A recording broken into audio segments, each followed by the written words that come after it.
திருச்சிற்றம்பலம். தென்னாடுடைய சிவனை போற்றி, எந்நாட்டவருக்கும் இறைவா போற்றி. அனைவருக்கும் வணக்கம். கடக ராசிக்குண்டான ஜனவரி மாத பலன்களை பற்றி நம்ம பார்க்கலாம். கடக ராசிக்கு நிறைய கஷ்டங்கள், நிறைய ஏமாற்றங்கள் அப்படிங்கிறது நடந்துட்டு இருந்தாலும் நம்ம மாதம் மாதம் ஏதாவது ஒரு நல்ல வழி கிடைக்குமா, அவர்களுக்கு ஏதாவது ஒரு ஜாக்பாட் கிடைக்குமா, ஏதாவது ஒரு வழியில் அவங்க உயர்ந்து வருவாங்களா அப்படிங்கிறத நம்ம பார்த்துட்டு இருக்கோம். அப்படி பார்க்கும் பொழுது இந்த காலகட்டங்கள் அப்படிங்கிறது எப்படி இருக்கும் இந்த மாதம் அப்படிங்கிற நம்ம முழுமையாக பார்க்கலாம். கடக ராசிக்கு சூரியன் தான் பணத்தை கொடுக்கக்கூடிய ஒரு கிரகம், குடும்பத்தை அமைக்கக்கூடிய ஒரு கிரகம். அந்த சூரியன் பார்த்தீங்கன்னா இப்போ எங்கே இருக்காருன்னு பார்த்தீங்கன்னா 6ஆம் வீட்டில் இருக்கார். அவர் பார்த்தீங்கன்னா 14ஆம் தேதிக்கு மேலே தான் 7ஆம் வீட்டுக்கு வர போகிறார். அப்புறம் 2ஆம் தேதி 6ல் மறையும் பொழுது கொஞ்சம் பண தடைகள் உண்டு அப்படிங்கிற அமைப்பு உண்டு.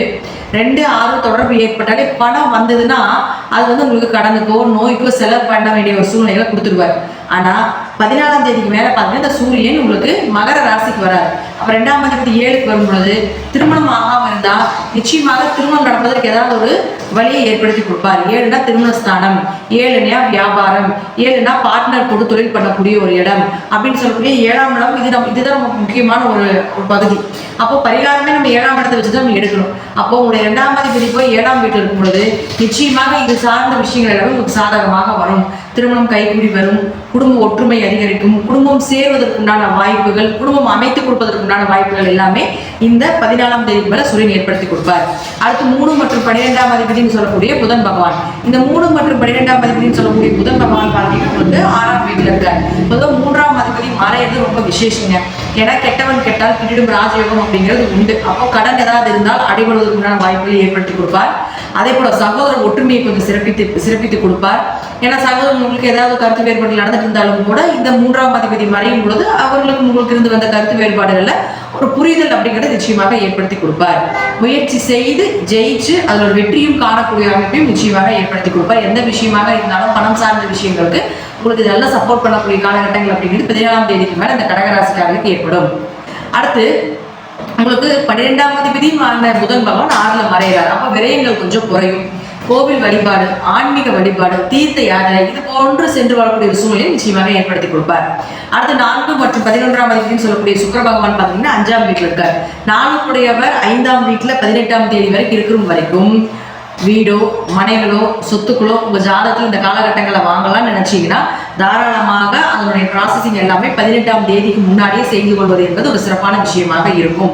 அது மட்டும் இல்லாமல் 4ஆம் அதிபதி 5ஆம் வீட்டுக்கு வரும்பொழுது ஆரோக்கியம் சிறப்பாக இருக்கும். ஏதாவது ஒரு வழிவகையில் பார்த்தீங்கன்னா அம்மாவுடைய சப்போர்ட் உங்களுக்கு நிச்சயமாக கிடைக்கிறதுக்கு உண்டான வாய்ப்புகள் உண்டு.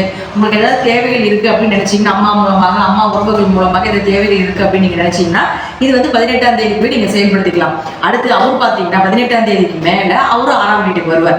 அப்போ 4ஆம் அதிபதி 6ஆம் வீடு வரக்கூடாது. கேந்திராதிபதி மறைந்தால் நிறைய கஷ்டங்களை கொடுப்பார். அதாவது நோய் சம்பந்தப்பட்ட விஷயங்களோ, சொத்துக்கள் சம்பந்தப்பட்ட விஷயங்களோ, வண்டி வாகனங்கள் பழுதடைந்து அதில் ஏதாவது ஒரு விரை செலவுகள் செய்வதற்கான வாய்ப்புகளை ஏற்படுத்தி கொடுப்பார். நல்ல விஷயங்கள் எல்லாமே இந்த கடகராசிக்காரர்கள் பார்த்தீங்கன்னா 18ஆம் தேதிக்கு முன்னாடியே செய்து கொள்வது என்பது சிறப்பான ஒரு விஷயம். 18ஆம் தேதிக்கு மேலே கொஞ்சம் பொறுமையாக கொண்டு போங்க அப்படிங்கிறது முற்றிலும் உண்மை. லாபங்கள் வந்து உங்களுக்கு எப்பொழுதும் போல ஏதாவது ஒரு வழிவகையில் வரும் அப்படிங்கிறதுல நீங்கள் நல்லா தெரிஞ்சுக்கலாம். ஏன்னா உங்களுக்கு லாபம் அந்த சுக்கிர பகவானே உங்களுக்கு 11ஆம் அதிபதியும் ஆகிறார். அப்ப அந்த 11ஆம் அதிபதினு சொல்லக்கூடிய சுக்கிரன் லாபத்தை கொடுப்பாரு இல்லையா?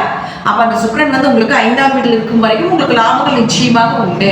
அடுத்து உங்களுக்கு பார்த்தீங்கன்னா 18க்கு மேல 6ஆம் தேதி 6ஆம் வீட்டுக்கு வந்துடுவார். அப்ப 6ஆம் வீட்டுக்கு வரும் பொழுது ஏதோ வரக்கூடியது என்னவோ அதை வந்து கரெக்ட் பண்ணி கொண்டு போய்க்கலாம் அப்படிங்கிறத முற்றிலும் உண்மை. லாபங்கள் 18ஆம் தேதி வரைக்கும், அதை நான் சொன்னேன் இல்லைங்களா, எல்லா ஒரு நல்ல விஷயங்களும் உங்களுடைய பிளானிங் எல்லாமே இந்த மாதம் 18 வரைக்கும் வைத்துக் கொள்ளுங்கள். அடுத்தது பார்த்தீங்கன்னா 18க்கு மேலே எல்லாமே கொஞ்சம் டல்லாகிறதுக்கு வாய்ப்புகள் உண்டு. அதனால 18 வரைக்கும் உங்களுடைய வீடு மனை வாங்கக்கூடிய ஒரு அமைப்போ, அம்மாவுடைய சப்போர்ட் கிடைக்கக்கூடிய ஒரு அமைப்போ, குழந்தைகளுக்கு ஏதாவது ஒரு நல்ல விஷயங்கள் செய்யணும், ஒரு திருமணம் சார்ந்த விஷயங்கள் ஏதாவது உங்களுக்கு நடக்கணும் அப்படின்னு நினைச்சீங்கன்னா இந்த 18 வரைக்கும் நீங்க செய்யும் பொழுது நிச்சயமாக நல்ல வாய்ப்புகள் உண்டு அப்படிங்கிறதுல மாற்றமே இல்லை. அடுத்து பார்த்தீங்கன்னா உங்களுக்கு 7-8க்கு 8ஆம் அதிபதினு சொல்லக்கூடிய சனி பகவான் 8ஆம் வீட்டிலே இருக்கார். அது உங்களுக்கு அஷ்டம சனியா இருக்கிறதுனால எந்த விஷயத்துலையும் கவனமாக இருங்க. பணம் கொடுக்கல் வாங்கலாம் ரொம்ப கவனமாக இருக்க வேண்டும் அப்படிங்கிறது முற்றிலும் உண்மை. அடுத்து உங்களுடைய ராசிக்கு 5 மற்றும் 10ஆம் அதிபதினு சொல்லக்கூடிய செவ்வாய் பகவான் பார்த்தீங்கன்னா 5ஆம் வீட்டிலே இருக்கார். 5 கூடையவர் 5ஆம் வீட்டில் இருக்கும் வரைக்கும் உங்களுக்கு அதிர்ஷ்டங்கள் ஏற்பட்டு கொண்டே இருக்கும். குழந்தைகள் மூலமாகவோ, குல தெய்வத்தின் மூலமாகவோ, குடும்பம் ரீதியாகவோ உங்களுக்கு ஒரு நல்ல பலன் அப்படிங்கிறது நிச்சயமாக உண்டு. நல்ல பெயர் கிடைப்பதற்கு உண்டான வாய்ப்புகளும் இந்த 5ஆம் அதிபதி 5ஆம் வீட்டில் இருக்கிற வரைக்கும் உண்டு. அவரே உங்களுக்கு 10ஆம் அதிபதி மாறினால நிச்சயமாக தொழில் வளர்ச்சி அப்படிங்கிறது இந்த மாதம் உண்டு. தொழிலும் வளரும், அதற்குண்டான விரயங்களும் உண்டு, அதற்குண்டான ஏதாவது ஒரு நல்ல காரியங்களும் நடப்பதற்குண்டான வாய்ப்புகளையும் நிச்சயமாக இந்த செவ்வாய் பகவான் ஏற்படுத்தி கொடுப்பார். 10ல் குரு இருக்கார். அது இவ்வளவு நாள் வக்ரமா இருந்தால் இப்ப வக்ர நிவர்த்தி ஆயிடுச்சு. அப்போ 9ஆம் அதிபதியாகி 10ஆம் வீட்டில் இருக்கும்போது பூர்வீகம், அப்பா உறவுகள் மூலமாக இந்த சண்டை சச்சரவு பிரச்சனைகள் இதெல்லாமே விலகும். அப்பா உதவிகள் கிடைப்பதற்குண்டான வாய்ப்புகள் உண்டு. தீர்த்த யாத்திரை, குரு மாறுதலுடைய ஆசைகள் இதெல்லாமே கிடைப்பதற்குண்டான வாய்ப்புகளையும் இந்த குரு பகவான் ஏற்படுத்தி கொடுப்பார். அதுல மாற்றமே கிடையாது. அதனால கடகராசிக்காரர்களுக்கு பார்த்தீங்கன்னா எந்த விஷயமாக இருந்தாலும் கொஞ்சம் முன்னாடியே செய்து கொள்ளுங்கள்.